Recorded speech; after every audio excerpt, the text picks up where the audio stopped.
ओम अज्ञानतिमिरन्धस्य ज्ञानाञ्जनशलाकया चक्षुरुन्मिलितं येन तस्मै श्रीगुरुवे नमः। श्रीचैतन्यमनोभीष्टं स्थापितं येन भूतले स्वयं रूप कदा मह्यं ददाति स्वपदान्तिकं। नमो विष्णुपादाय कृष्णपृष्ठाय भूतले श्रीमते भक्तिवेदान्त स्वामिनिति नामिने। नमस्ते सरस्वती देवे गौरवाणी प्रचारिणे निर्विशेष शून्यवादी पाश्चात्य देश तारिणे। जय श्री कृष्ण चैतन्य प्रभु नित्यानंद श्री अद्वैत गदाधर शिवासादि गौर भक्त वृंद। हरे कृष्णा कृष्णा कृष्णा हरे हरे, हरे हरे राम राम राम हरे हरे। जय श्री प्रभुपाद की जय, अनंत कोटि वैष्णव की जय। हरे कृष्ण दंडवत प्रणाम।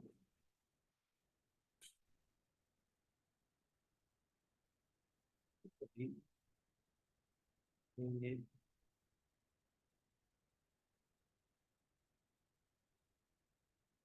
गीता पढ़ रहे हैं हम लोग, अध्याय 2 और श्लोक संख्या 48। 47 का थोड़ा रिकैप करता हूँ मैं। 47 का रिकॉर्डिंग हुआ नहीं था, इसलिए उसको थोड़ा अच्छे से फिर से मैं थोड़ा बोलता हूँ, रिकॉर्ड कर लेंगे। शेयर करता हूँ मैं।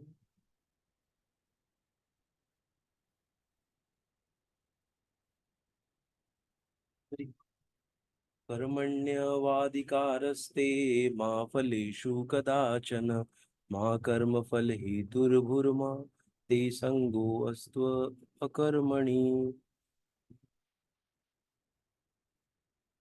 तुम्हें अपने कर्म कर्तव्य करने का अधिकार है, किंतु कर्म के फलों की तुम अधिकारी नहीं हो। हम्म।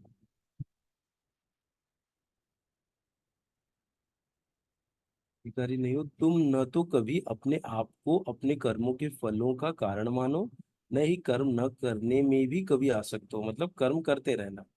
हाँ, और अपने को खुद को कर्ता या कारण नहीं मान लेना है तात्पर्य। यहाँ पर तीन विचारणीय बातें हैं: कर्म, स्वधर्म, विकर्म तथा अकर्म। कर्म स्वधर्म के कार्य हैं जिनका आदेश प्रकृति के गुणों के रूप में प्राप्त किया जाता है। अधिकारी की सम्मति के बिना किए गए कर्म विकर्म कहलाते हैं। और अकर्म का अर्थ अपने कर्मों को न करना। भगवान ने अर्जुन को उपदेश दिया कि वह निष्क्रिय न हो, अपितु फल के प्रति आसक्त हुए बिना अपना कर्म करे। कर्म फल के प्रति आसक्त रहने वाला भी कर्म का कारण है। इस तरह वह ऐसे कर्म फलों का भोक्ता होता है। जहां तक निर्धारित कर्मों का संबंध है, वे तीन उपश्रेणियों के हो सकते हैं: य- यथा नित्य कर्म, आपातकालीन कर्म तथा इच्छित कर्म। हम्म।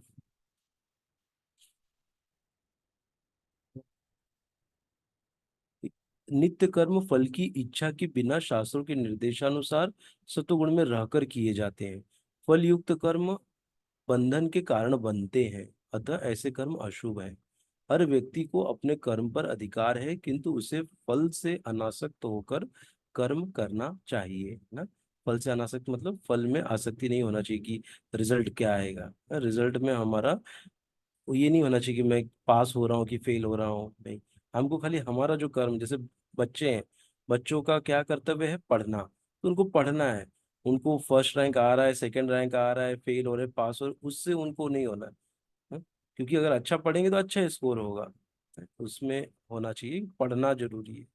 ऐसे ही जो कोई कर्तव्य निभा रहा है, चाहे वो गृहस्थ में हो, चाहे वो ब्रह्मचर्य में हो, तो उनको अपना कर्तव्य करते रहना चाहिए। ये नहीं देखना है कि इसका रिजल्ट क्या आ रहा है। हम्म, क्या मुझे सक्सेस मिलेगा, क्या मैं भगवत धाम जाऊंगा या मैं भगवत धाम नहीं जाऊंगा, उसका अभी हमको चिंता नहीं करना चाहिए। हमको अभी जो हमारे सामने है भक्ति ना, शास्त्रों का पढ़ना, उसको समझना और शास्त्रों के अनुसार अपना जीवन यापन करना, ये हमारे लिए इम्पोर्टेंट है। ना कि मैं भगवत धाम जाऊंगा, इस जन्म में जाऊंगा कि नहीं जाऊंगा, ये नहीं मैटर कर रहा है हमारे लिए अभी ना। अभी हमारे लिए कर्म, कैसा कर्म? आध्यात्मिक कर्म करना हमारे लिए मैटर कर रहा है। ऐसे निष्काम कर्म निसंदेह मुक्ति पथ की ओर ले जाने वाले हैं। इसके ऊपर हमने अच्छा चर्चा किया था। अतएव भगवान ने अर्जुन को फलासक्ति रहित होकर कर्म स्वधर्म के रूप में युद्ध करने की आज्ञा दी। उसका युद्ध विमुख होना आसक्ति का दूसरा पहलू था। ऐसी आसक्ति से कभी मुक्ति पद की प्राप्ति नहीं हो पाती। आसक्ति चाहे स्वीकारात्मक हो या निषेधात्मक, वह बंधन का कारण है। क्या? आसक्ति। किसी भी चीज में आसक्ति, चाहे पुत्र हो, पत्नी हो, पति हो, लग और पैसा हो, ना गाड़ी हो, तो ये सब क्या है, अगर हम लोग इसके ऊपर हमारा ध्यान लग गया ना, ज्यादा इसके ऊपर आसक्ति आ गई, तो हम बंधन का कारण बन जाएंगे। बंधन का कारण मतलब क्या? वापस से एक जन्म लेना पड़ेगा, बंध गए क्योंकि हम ना। जब हम शरीर छोड़ेंगे तो उन्हीं सब चीजों का स्मरण करते हुए अपना शरीर छोड़ेंगे, तो फिर से हमको एक शरीर वापस ना, भौतिक शरीर प्राप्त होगा। इसीलिए उसी को बंधन बोलते हैं ना। अकर्म पापमय है, अतएव कर्तव्य के रूप में युद्ध करना ही अर्जुन के लिए मुक्ति का एकमात्र कल्याणकारी मार्ग था। हाँ, तो इसके लिए हमने अच्छा इसके ऊपर चर्चा किया कि हमको कैसा कर्म करना चाहिए। हमको कृष्ण की प्रसन्नता के लिए कर्म करना चाहिए, कृष्ण को सेंटर में रख के हमको कर्म करना चाहिए। हम जो भी भौतिक कर्म कर रहे हैं, वो कर्म हमको करना है, लेकिन हमको भगवान का स्मरण करते हुए वो कर्म करना है। हाँ?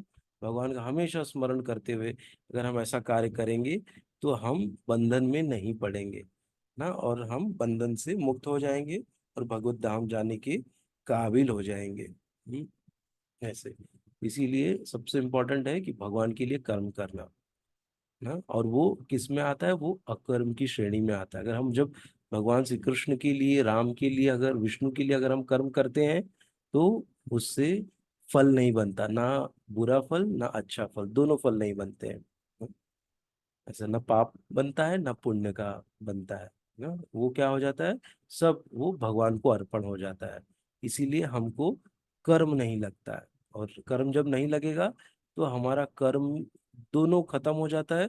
उसी दिन हम भगवत धाम जाने के लिए तैयार हो जाते हैं ना, जाना हमारा ध्रुव हो जाएगा भगवत धाम जाना।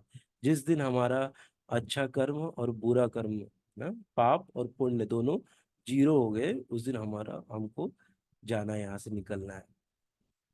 ऐसे ना। और जो पाप है वो जीरो कैसे होगा? वो हरिनाम से होगा ना, भगवान के बारे में अध्ययन करने से होगा। जितना हम ज्यादा अध्ययन करेंगे, जितना हम जप करेंगे, उतना ये जो पाप है, विगत जन्मों के पाप, हो सकता है अभी हम बहुत अच्छे हैं ना, अभी मैं बहुत अच्छा हूँ, बहुत अच्छा सब कर रहा हूँ, लेकिन विगत जन्मों में और भक्ति शुरुआत करने के पहले मैंने जो कर्म किया है, तो उसका एक बना है ना, पुण्य भी बना है, पाप कर्म भी बना है।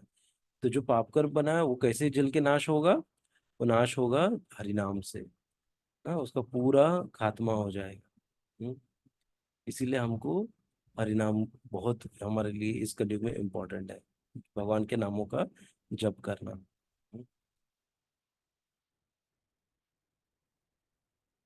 तो ये था बहुत ही इम्पोर्टेंट श्लोक, बहुत फेमस श्लोक।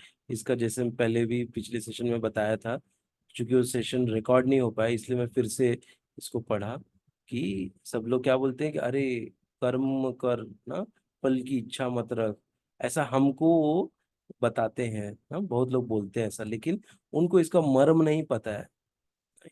वो लोग खाली बस मतलब कहते हैं ना कि मजाक उड़ाने के लिए बार बार ऐसा बोलते हैं। हाँ? लेकिन उनको इस श्लोक की बोलते हैं ना, गहराई नहीं पता है। हाँ, इसका इम्पोर्टेंस नहीं पता है कि कितना इम्पोर्टेंट बात भगवान ने यहाँ पर बताए हैं। हाँ? अभी भी मैं जो बोल रहा हूँ, वो मेरे जो अभी का नॉलेज है उसके हिसाब से मैं बोल रहा हूँ, लेकिन इसकी और बहुत डीप मीनिंग इसका होगा, जहाँ तक अभी मैं भी नहीं पहुंचा हूँ। है वैसे। या तो ये था। आगे हम लोग बढ़ते हैं। जैसे निष्काम कर्म ना, बिना किसी इच्छा के ना, बिना किसी हेतु के जो कर्म होता है उसको निष्काम कहते हैं ना। सकाम मतलब कुछ हमको चाहिए, किसी चीज की आसक्ति है ना, अगर प्लीज भगवान मुझे पास कर दो, मैं मुझे पास कर दो ना, पास करने के लिए मैं चाह रहा हूँ, भगवान की पूजा किस लिए कर रहा हूँ? कि मैं पास हो जाऊं ना। तो वो क्या है, हो गया कि वो निष्काम कर्म नहीं होगा, वो सकाम कर्म हो गया। मैं भगवान की जगह पूजा कर रहा हूँ, भगवान को नारियल भोगा लगा रहा हूँ, जिससे कि भगवान मुझे पास कर दें।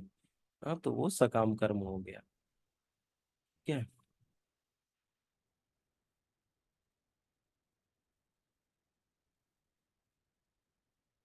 आगे पढ़ते हैं। योगस्थः कुरु कर्माणि संगम त्यक्त्वा धनंजय सिद्धय सिद्धयो समो भूत्वा समत्वं योग उच्यते। योगस्थः संभाव होकर, गुरु संभाव होकर, कुरु करो, कर्माणि अपने कर्म, संगम आसक्ति को, त्यक्त्वा त्याग कर, धनंजय हे अर्जुन, सिद्धि असिद्धियों सफलता तथा विफलता में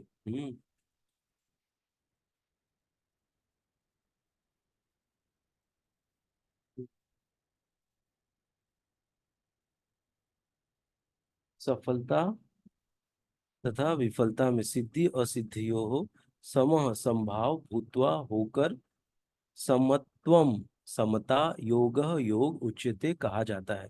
हे अर्जुन, जय अथवा पराजय की समस्त आसक्ति त्याग कर संभाव से अपना कर्म करो, ऐसी समता योग कहलाती है। क्या बोल रहे हैं? हे अर्जुन, जय तथा पराजय की समस्त आसक्ति त्याग कर संभाव से अपना कर्म करो, ऐसी समता योग कहलाती है ना। बिना किसी हेतु के मैं जीतू या हारू, ये कोई मैटर नहीं करता, मेरा जो मैं कर्म है वो मैटर कर रहा है ना, यहाँ पर भगवान बोल रहे हैं। हाँ, तो ऐसे ही हम देख सकते हैं कि आज रामनवमी है ना, हमारे लिए बहुत ही शुभ दिन है। तो रामनवमी के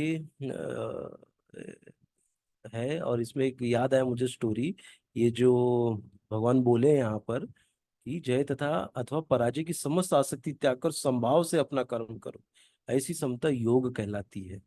नहीं, योग मतलब क्या? भगवान से जुड़ना, इसको भगवान से जुड़ना कहलाता है। जैसे हम देख सकते हैं कि रामायण में जो हमारे थे ये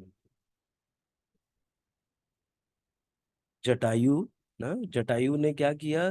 देखे कि रावण सीता मैया को हरण करके अपने पुष्पक विमान में बैठाकर उनको लेकर जा रहे थे, और देखा उन्होंने जैसे ही, तो उनको लगा कि ये तो गलत हो रहा है। तो वो क्या गए, वो गए उड़ के और उनके साथ युद्ध किया, रावण के साथ युद्ध किया, रावण को अपने चोंच से उनका बहुत किया। फिर रावण ने क्या किया, रावण तो बहुत ही शक्तिशाली था, तो रावण ने क्या किया, उनके पर काट दिए ना, और उनको पूरा लहूलुहान कर दिया। और करके वो पर जब कट गया तो क्या हो गए, जटायु जी नीचे गिर गए, जमीन पे गिर गए ना। और फिर क्या हुआ कि राम भगवान आए, और फिर राम भगवान को उन्होंने बताया कि ऐसे ऐसे रावण ने सीता मैया को इस रास्ते से ऐसे ऐसे गए हैं लेकर, पुष्पक विमान से। और बताने के बाद क्या हो गए, उन्होंने अपना जो शरीर है ना, वो त्याग दिया। मतलब उनका देहांत हो गया। और जैसे ही ऐसा हुआ, उसके बाद भगवान श्री राम क्या बोले कि मैं आपकी अंत्येष्टि करूंगा। हाँ? आपको मैं पिता के तुल्य, आप मेरे पिता तुल्य हैं, तो पिता के जैसे मैं आपकी अंत्येष्टि, अंतिम संस्कार मैं करूंगा। ऐसा बोल के फिर वो उनका करते। तो इससे हमको एक्चुअली क्या यहाँ पर सीख मिला, कि हम देख सकते हैं कि जटायु जो है वो क्या हो गए, फेल हो गए ना, जटायु फेल हो गए। करेक्ट। क्योंकि जटायु ने सीता मैया को तो बचा नहीं पाया रावण से, वो तो फेल हो गए ना, देखा जाए तो। लेकिन भगवान ने क्या देखा, जटायु का प्रयास देखा, कि जटायु ने प्रयास किया और रावण से युद्ध किया, जबकि वो बूढ़े हो गए थे, जटायु बहुत बूढ़े हो गए थे, और फिर भी उन्होंने रावण से युद्ध किया। ये नहीं सोच के किया कि मैं हारूंगा या जीतूंगा, बस उनको सीता मैया को बचाना था ना, बचाने के लिए उन्होंने युद्ध किया, और उसमें वो क्या हो गए, वो मारे गए। और फिर भगवान ने, श्री राम जी ने उनको क्या किया, उनको पिता के तुल्य उनका अंतिम संस्कार किया ना। वो क्या थे, गरुड़ थे ना, मतलब जटायु थे, और वो एक पक्षी थे, पक्षी को अपने पिता के जैसा राम भगवान ने सम्मान दिया ना। क्यों? क्योंकि उन्होंने प्रयास किया ना। तो हम ये देख सकते हैं कि ना उनको आसक्ति नहीं थी, उनको खाली क्या था, भगवान की सेवा करना, उनका ये परम उद्देश्य था। जटायु जी क्या। तो ऐसा है, तो यही है, जय अथवा पराजय की समस्त आसक्ति त्याग कर संभाव से अपना कर्म करो, ऐसी समता योग कहलाती है। इसलिए हम लोग जो अभी भक्ति कर रहे हैं, हम सफल हो या असफल हो ये कोई मैटर नहीं करता है। हम कितना प्रयास कर रहे हैं, ये ज्यादा भगवान को आकर्षित करेगा हमसे, है कि हम कितना भगवान के लिए हम प्रयास कर रहे हैं ना। मेरे लिए जरा भी ये नहीं है कि मैं भक्ति कर पाऊं ना, ऐसा बिल्कुल माहौल नहीं है, फिर भी मैं प्रयास कर रहा हूँ ऐसे, तो वो भगवान को क्या होगा, ऐसा चीज भगवान को आकर्षित करेगा। मेरे पास समय, अभी मेरा अगर एग्जांपल लूँ, तो मेरा सेकंड शिफ्ट रहता है, तुरंत अभी ऑफिस का खत्म करके आया, इसलिए मैं थोड़ा लेट डाला, क्योंकि मुझे ऐसे लगा कि पता नहीं आज कॉल एक्सटेंड ना हो जाए या वो हो जाए। हाँ, तो क्या कर रहा हूँ, प्रयास कर रहा हूँ, मैं भी स्ट्रगल कर रहा हूँ ना, लेकिन किसके लिए, भगवान की प्रसन्नता के लिए। तो ऐसे प्रयास से भगवान आकर्षित होते हैं कि ये इतना व्यस्त है फिर भी मेरे लिए थोड़ा समय निकाल रहा है। हाँ, तो ये देख के भगवान आकर्षित होंगे और भक्ति में हम और दृढ़ बनेंगे। कृष्ण अर्जुन से कहते हैं कि वह योग में स्थित होकर कर्म करे। और योग है क्या? योग का अर्थ है सदैव चंचल रहने वाली इंद्रियों को वश में रखते हुए परम तत्व में मन को एकाग्र करना। और परम तत्व कौन है? भगवान ही परम तत्व है।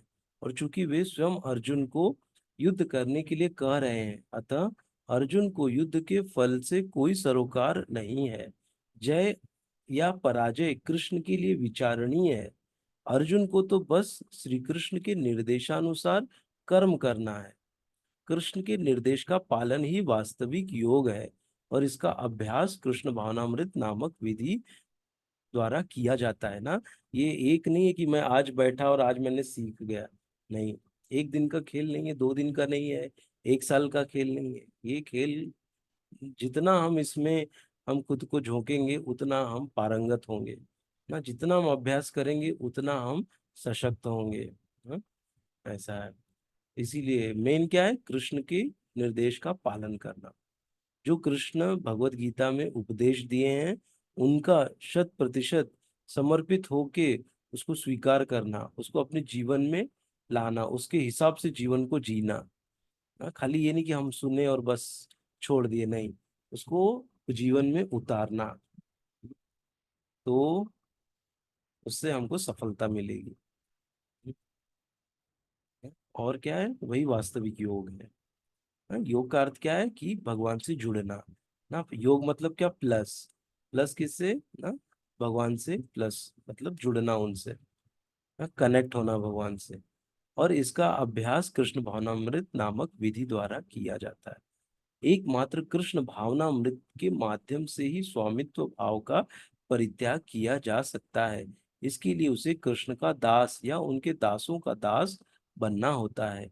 कृष्ण भावनामृत में कर्म करने की यही एक विधि है जिससे योग में स्थित होकर कर्म किया जा सकता है। ऐसा है क्या, दासों का दास बनना। तो जब हम भगवान के दास बनेंगे, हाँ, तब जाकर हमको थोड़ा समझ में आएगा। हाँ, ऐसा है, तो यही कृष्ण भावनामृत है। स्वामित्व का भाव, उसका त्याग करना और खुद को दास समझना। जब दास समझेंगे तो क्या होगा, हमारा जो फॉल्स ईगो है वो जीरो हो जाएगा ना। ऐसे अहंकार शून्य हो जाएगा हमारा। क्यों? क्योंकि हम खुद को दास मान रहे हैं। हाँ?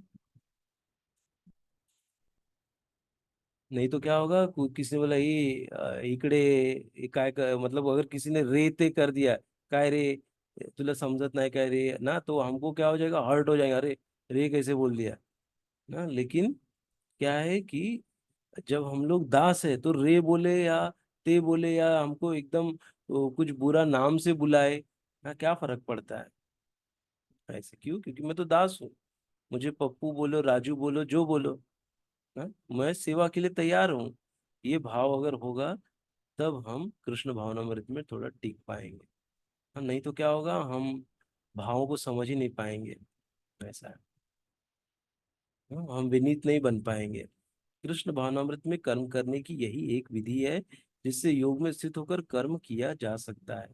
अर्जुन क्षत्रिय है, अतः वह वर्णाश्रम धर्म का अनुयायी है। विष्णु पुराण में कहा गया है, वर्णाश्रम धर्म का एकमात्र उद्देश्य विष्णु को प्रसन्न करना है। सांसारिक नियम है कि लोग पहले अपनी तुष्टि करते हैं, किंतु यहाँ तो अब अपने को तुष्ट न करके कृष्ण को तुष्ट करना है। अतः कृष्ण को तुष्ट किए बिना कोई वर्णाश्रम धर्म का पालन कर भी नहीं सकता है। यहाँ पर कृष्ण को, क्योंकि पूरा जो वर्णाश्रम बनाया ही गया है किसके लिए? भगवान की प्रसन्नता के लिए, कि हर एक वर्ण में, हर एक आश्रम में भगवान का सेंटर में रख के उनकी पूजा होनी चाहिए ना, उनको तुष्ट करना है ना। उनको वो तुष्ट कैसे होंगे? वो तुष्ट होंगे यदि हम उनके दिए गए आदेशों का पालन करेंगे, तब भगवान तुष्ट होंगे। हाँ? भगवान ये नहीं कि भगवान को हमने भोग लगा दिया, भगवान भोग से भी प्रसन्न होंगे। लेकिन यदि हम भोग लगा रहे हैं लेकिन हम पाप भी कर रहे हैं, तो भगवान बिल्कुल प्रसन्न नहीं होंगे। पाप कब करेंगे? जब हम उनके आदेशों का पालन नहीं करेंगे, तो क्या होगा? पाप होगा ना।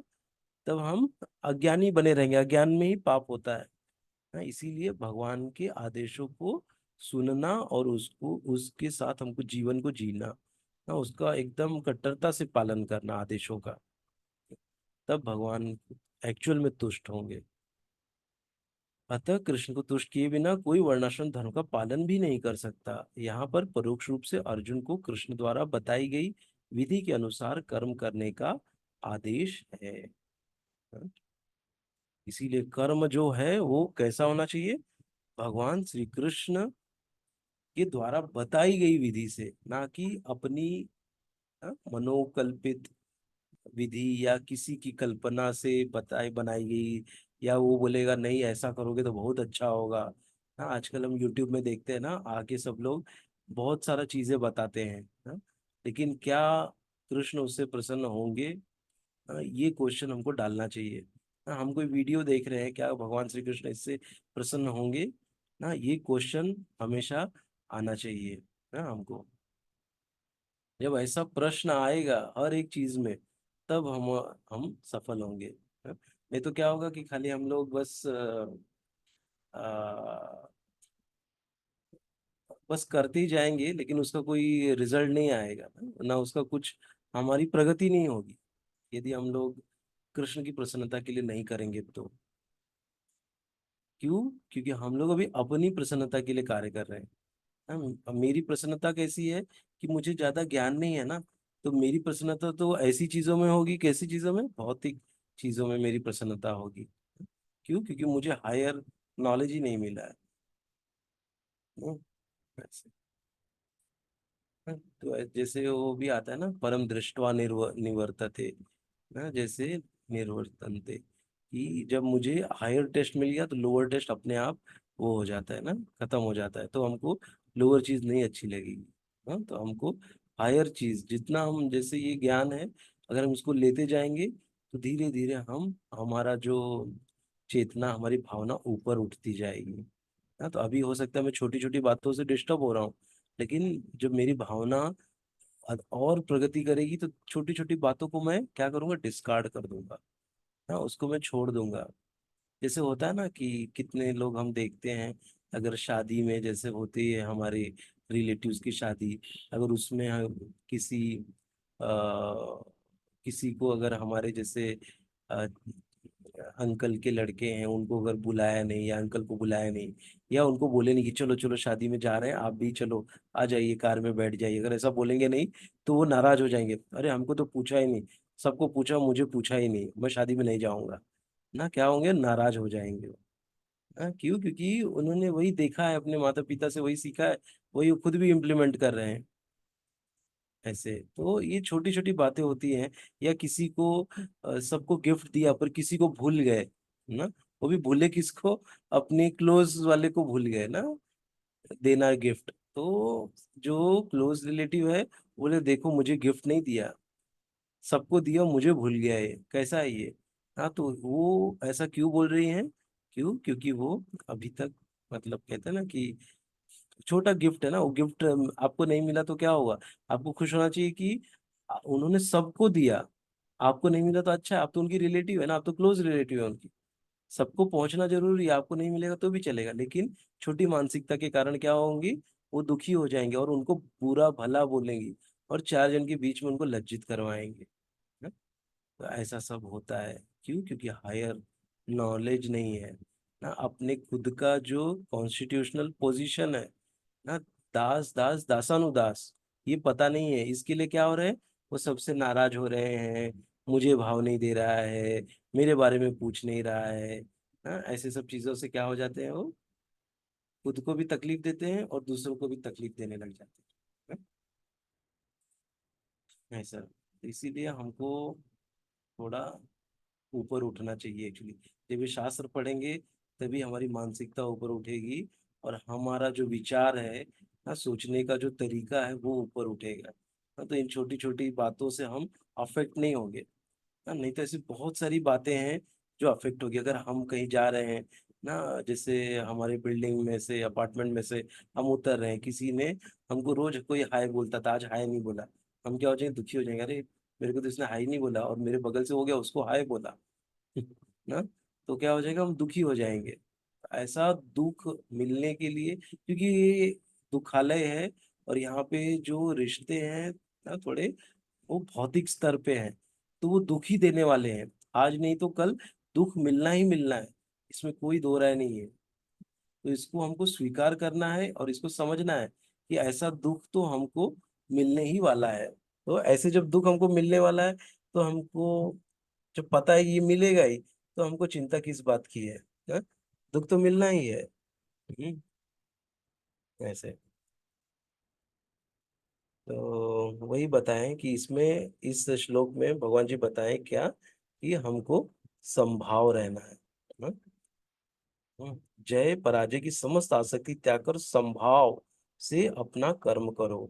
हाँ, संभाव रहना मतलब क्या है कि ये नहीं कि अगर हमको सफलता मिल गई तो बहुत जोर से सेलिब्रेट कर रहे हैं ना, और जब विफलता मिली तो बहुत चुपचाप सुमसाम में बैठ गए और 10 दिन तक किसी को मुंह नहीं दिखा रहे हैं। हाँ, ऐसा नहीं होना चाहिए। जब सफलता मिल रही है, सबके साथ उसको शेयर करो और सम रहो, ज्यादा ओवर एक्साइटेड मत हो जाओ। और जब विफलता मिली तब भी नॉर्मल रहो ना। तो जैसे हमारे लिए क्या है कि हम सफल हो रहे हैं फिर भी हरे कृष्ण कृष्ण कृष्ण हरे हरे, हरे राम है राम राम राम हरे हरे ना। कृष्ण भगवान सब आपका ही किया धरा है, सब आपकी वजह से हो रहा है। मैं तो बस क्या हूँ, मैं आपके हाथ का एक पपेट हूँ ना, आप जैसे नचाओगे मैं नाचूंगा। तो हमने क्या किया, जो भी हमको सफलता मिली वो भगवान को हमने अर्पित कर दिया। क्यों?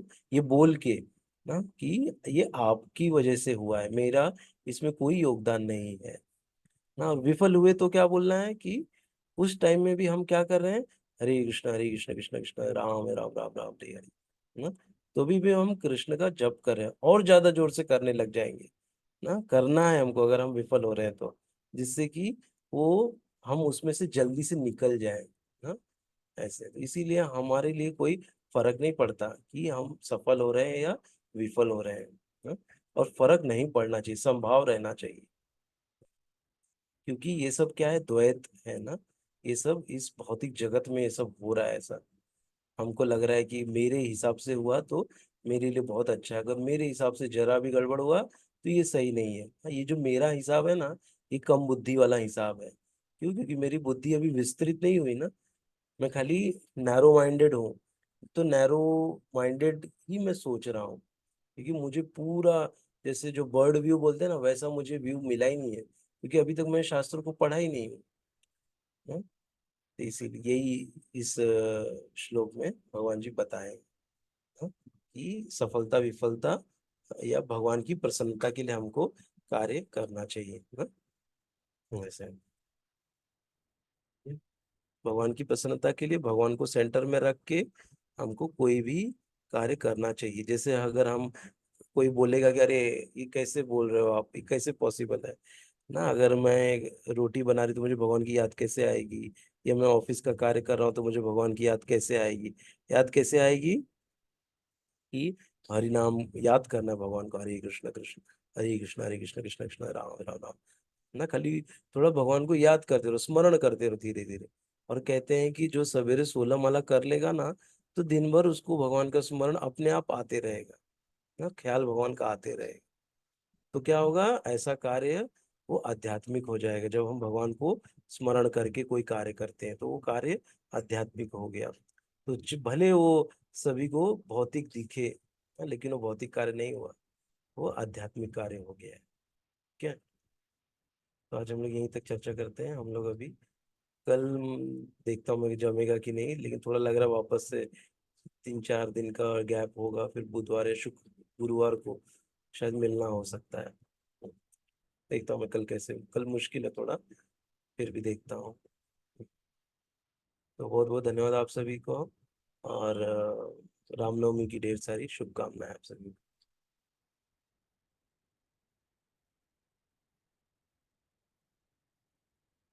हरे कृष्णा, बहुत बहुत धन्यवाद आप सभी का। हरे कृष्ण, दंडवत प्रणाम। हरे कृष्ण, दंडवत प्रणाम। हरे कृष्ण माता जी, दंडवत प्रणाम। हरे कृष्ण। हरे कृष्णा माता जी, दंडवत प्रणाम।